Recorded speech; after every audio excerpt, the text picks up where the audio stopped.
Process बताया गया है, ये इंपॉर्टेंट प्रोसेस है, ठीक है। इलेक्ट्रोलिसिस प्रोसेस में क्या होता है, इसमें इलेक्ट्रोड लेते हैं हम लोग, कैथोड लेते हैं और क्या लेते हैं, एनोड लेते हैं। कैसे, कैथोड एनोड कुछ अलग नहीं होता है। ये जैसे मान लो यहाँ पर क्या लगाया गया है, ये सेल लगाया गया है, माइनस प्लस, जानते हो बच्चों सेल के दो टर्मिनल होते हैं, माइनस प्लस। तो माइनस जो टर्मिनल है जिससे कनेक्टेड रहता है, वो प्लेट को क्या कर देगा, वो नेगेटिव चार्ज कर देगा प्लेट को, और उस प्लेट को हम क्या कहेंगे फिर, कैथोड प्लेट कहेंगे। मतलब कैथोड प्लेट जो होता है वो नेगेटिव चार्ज का होता है, और जो पॉजिटिव टर्मिनल जिससे कनेक्ट रहता है जिस इलेक्ट्रोड से, उसे एनोड कहते हैं। वो क्या चार्ज होगा उसका फिर बच्चों, पॉजिटिव चार्ज होगा। समझ में आ रहा है बच्चों। और इसमें क्या फिल करते हैं बच्चों, इलेक्ट्रोलाइट फिल करते हैं। इलेक्ट्रोलाइट फिल करते हैं जैसे NaCl, नमक। इलेक्ट्रोलाइट फिल करना मतलब जो कैटायन एनायन में सेपरेट कर जाए, ठीक है, सेपरेट हो जाए, उसे कहते हैं बच्चों इलेक्ट्रोलाइट। जो कैटायन एनायन में सेपरेट हो जाए, चाहे उसका मोल्टेन स्टेट हो या फिर अगर उस इलेक्ट्रोलाइट को अगर वाटर में ऐड करते हैं, चाहे वो इसका एक्वस सॉल्यूशन हो। जैसे मान लो तुमसे कहें NaCl, नमक, तो चाहे NaCl को तुम मेल्ट कर दो, तो मेल्ट करने से भी NaCl क्या होगा, Na+Cl- में कन्वर्ट हो जाएगा, मतलब सेपरेट हो जाएगा कैटायन और एनायन में, Na+Cl- में। या फिर अगर मान लो Na+Cl- को सेपरेट करना है, तो आपको NaCl को लिक्विड में ऐड करना पड़ेगा, वाटर में मतलब ऐड करना पड़ेगा, तो क्या बन जाएगा फिर, एक्वस NaCl बन जाएगा। वहां से भी Na+Cl- सेपरेट हो सकते हैं। लेकिन अगर NaCl ऐसे हम बात करें तो वो सॉलिड फॉर्म में रहता है, तो वो Na+Cl- में ऐसे सेपरेट नहीं होता है बच्चों, क्योंकि उसमें क्या होता है, एक स्ट्रॉन्ग फोर्स ऑफ अट्रैक्शन रहता है, ठीक है, उनके बीच में। तो फ्री आयंस जब तक नहीं बनेंगे, ठीक है, तब तक इलेक्ट्रोलिसिस प्रोसेस नहीं होगा।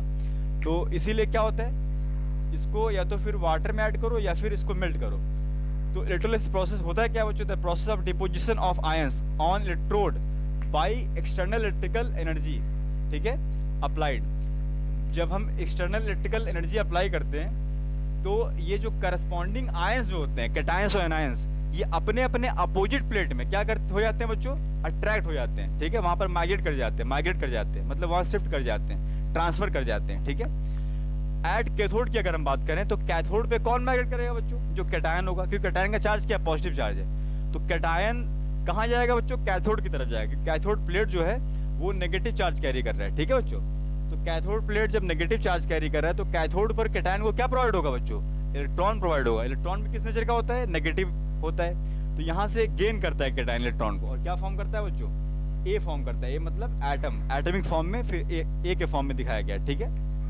तो यहाँ पर हम क्या देख रहे हैं बच्चों, कैथोड में क्या हो रहा है, गेन ऑफ इलेक्ट्रॉन हो रहा है। तो गेन ऑफ इलेक्ट्रॉन होना मतलब रिडक्शन। इसका मतलब कैथोड पर कौन सी प्रोसेस चलती है बच्चों, रिडक्शन चलता है। इसके बाद क्या, ऐड एनोड, ये कौन सी प्लेट है, पॉजिटिव प्लेट है। अब इसके तरफ कौन माइग्रेट करेगा बच्चों, भाई पॉजिटिव प्लेट जब है तो इसकी तरफ कौन माइग्रेट करेगा, एनायन माइग्रेट करेगा। एनायन किस नेचर का होता है, नेगेटिव चार्ज का होता है। तो एनायन यहाँ पर इलेक्ट्रॉन लॉस करता है खुद का, ठीक है।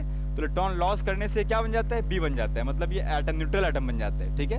अब ये न्यूट्रल एटम क्या होता है, यहाँ पर इस तरह से क्या होता है, करस्पॉन्डिंग आयन क्या होते हैं, धीरे धीरे यहाँ पर डिपोजिट होना स्टार्ट हो जाते हैं, ठीक है।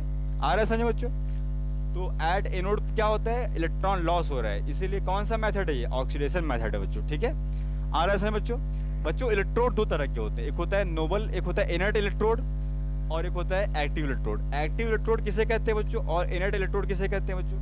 एक्टिव इलेक्ट्रोड उन्हें कहते हैं which dissolve in solution and take part in electrolysis, जो सॉल्यूशन में डिसॉल्व हो जाते हैं और इलेक्ट्रोलाइसिस में पार्टिसिपेट करते हैं, ठीक है। आ रहा है समझ में, मतलब वो डिसॉल्व हो जाते हैं उनके प्लेट, ठीक है, और इलेक्ट्रोलाइसिस में पार्टिसिपेट करते हैं, उसे कहते हैं एक्टिव इलेक्ट्रोड। एक्टिव इलेक्ट्रोड क्या क्या होता है बच्चों, जैसे कॉपर हो गया, निकल हो गया, ठीक है, सिल्वर हो गया, ये सब क्या है, जिंक हो गए, ये सब एक्टिव इलेक्ट्रोड है, ठीक है। और इनर्ट इलेक्ट्रोड किसे कहते हैं, जो इलेक्ट्रोड डिसॉल्व ना हो, ठीक है, सॉल्यूशन में, मतलब इलेक्ट्रोलाइटिक सॉल्यूशन में डिसॉल्व ना हो, और जो इलेक्ट्रोलाइसिस प्रोसेस में पार्टिसिपेट ना करें, ठीक है, उन्हें कहेंगे इनर्ट इलेक्ट्रोड। जैसे एग्जांपल क्या बच्चों, ग्रेफाइट हो गया, जैसे आयरन हो गया, प्लेटिनम हो गया, ये सारे क्या है, इनर्ट इलेक्ट्रोड हैं, ये पार्टिसिपेट नहीं करते हैं, ठीक है।